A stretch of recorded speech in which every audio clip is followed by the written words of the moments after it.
How's it going, guys? Welcome back to the Don't Talk About Anime channel. We're here to talk about the newest episode of Erased, episode 11.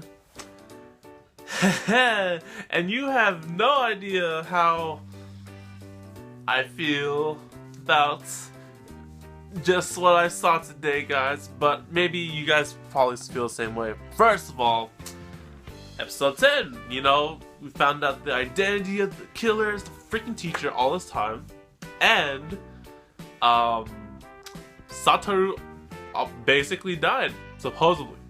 So in the beginning of this episode, we were getting a little background story, a little storytelling from our little killer, Yashiro, whatever the frick his name is, because he keeps changing his dang name. But the teacher, let's call him teacher. And it was a little gruesome story. Some sick story about like how he killed some hamsters and like raised those hamsters that survived off the dead ones or whatever. Some creepy ass story. And then the opening played, and I respect that little Easter egg thing they did in the opening where Satoru is not there anymore. That little tidbit things, like, you know what? You don't think I don't notice that, anime? Well, we did. We all did. So yeah, Satoru's not in the opening, which, makes a lot of people think that he died, but then in the beginning, he's telling you the story of the little hamster named Spice, and then how he's calling Satoru Spice, and like, supposedly Satoru lived, or he saved him, supposedly. So like, everything's like really mind-freaking with me right now in the beginning, right? And then the whole opening happens. We see the mom, what's his name? Satoru's mom, doing her daily thing, right? So I was like, okay, so the mom's alive, good. It seems that she's been like working, doing her normal things for whatever time, right? We're just seeing her doing her work, going home, cooking food, and stuff. And then we see a calendar saying that it's 2003. And if you guys remember what time or what year Satoru was as a kid, that was 1988. So 2003 minus 1988, we do some math, that is 15 years. 15 years, yes, correct. So 15 years. And now we were just okay, so where's Satoru? What has his mom been doing for 15 years while his son is supposedly missing or whatever? Because like, I thought that the whole timeline would be gone, Satoru would be dead, and then that, his mom has just been living off for 15 years, even though his son was missing and supposedly died by the damn teacher. But no, in fact, we see the most heavenly scene that Satoru is alive, and he is bedridden in a freaking coma for 15 years, and he wakes up in this episode because of the revival thing. So ever since that whole thing with Yashiro and the damn truck, he almost drowned.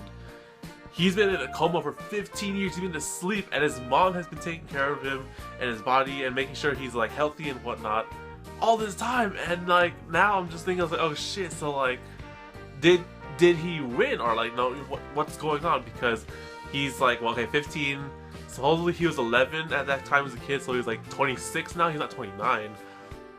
But like, we have this 15-year time skip, and now I'm just questioning, okay, what's different, what's changed, where's everyone, who's this, and whatnot, right? So after he wakes up, he's admitted to the hospital for rehabilitation, and in the hospital is like his mom's taking care of him, and we get to see like so many things in that hospital. For one, we see Kenya, and we see Hiromi. Kenya looks like a cool dude, he's a lawyer.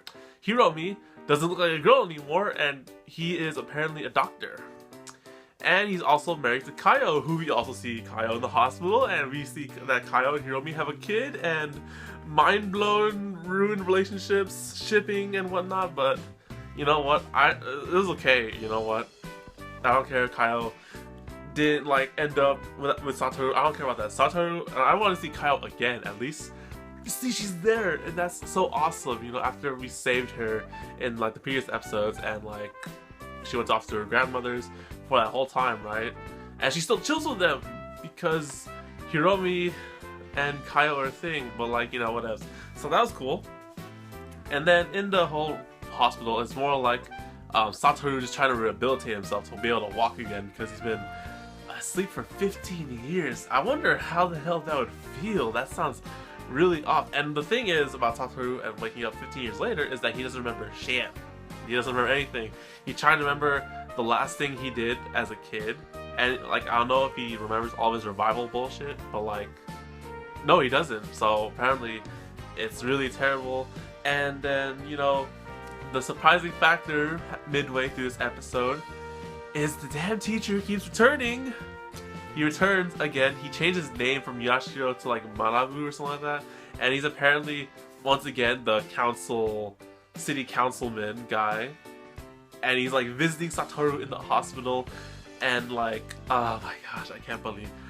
I don't know what the hell his game is, but this guy, he's like freaking crazy as hell. Because, for one, he saved Satoru as a kid, so I don't know what the heck's wrong with him. He's probably saving it for that little kid story, like his hamster Spice.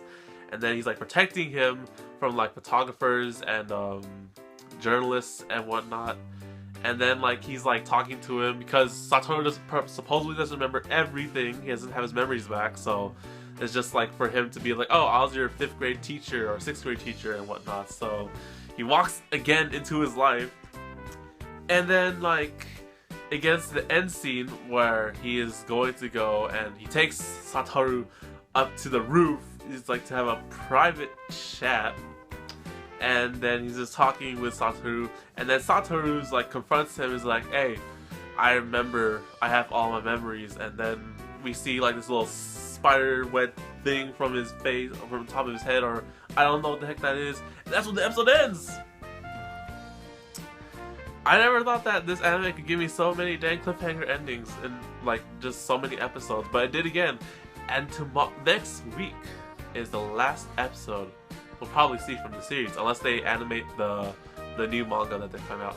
So I'm assuming that this 15-year gap skip thing is sort of like, because we're supposed to be receiving the ending from the manga serialization that just finished recently from what I heard, and things seem to be going really fast in this whole thing, because you know Satoru died supposedly, or he got in a car crash, and then 15 years later.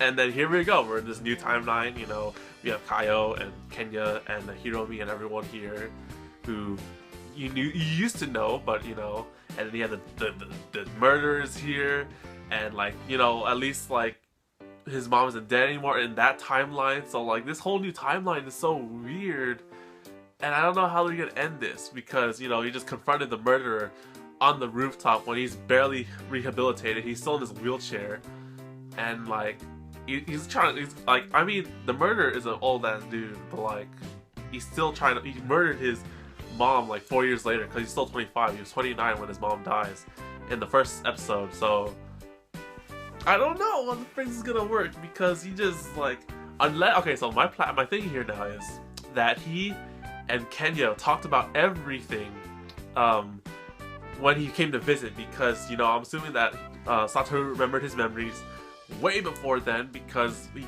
no way he possibly could. And he talked with Kenya about it, and like the dude who helped him in the future, his mom's friend, and they're like, hey, okay, I know the killer, blah blah blah, for all that stuff we talked about when we were like 11, yeah, that's still happening right now, we gotta go get the teacher and whatnot. So now I'm just like, oh my gosh, I'm so confused, guys. Like, this anime does so many like 180, 360 degree turns from like its episodes and endings and whatnot, so now I'm just like, okay, next week is the last episode, we'll see how this story ends, even in the manga. I'm probably gonna check out the manga after this, because there's just no way I can, this series is pretty good. And that'll be it, guys, so thank you guys for watching this video, I hope you guys enjoyed. Tell me what you guys think about this episode, about Hiromi and Kaio, and anything else you want to say in this episode, the spider thread thing, story, anything, because next episode, or next week, we will see the finale of Boku Dake ga Inai Machi, and I can't wait to see that, and I'm sort of really excited to see how this all ends, because it's getting there, guys. So anyways, thank you guys for watching, I'll see you guys in the next video on the Domotaku Anime channel. You want to see more of the Domotaku? Then follow me on Twitter at the Domotaku, because I am the Domotaku, and the Domotaku is me, the Domotaku. And I'll see you guys later. So take care, guys, and matane.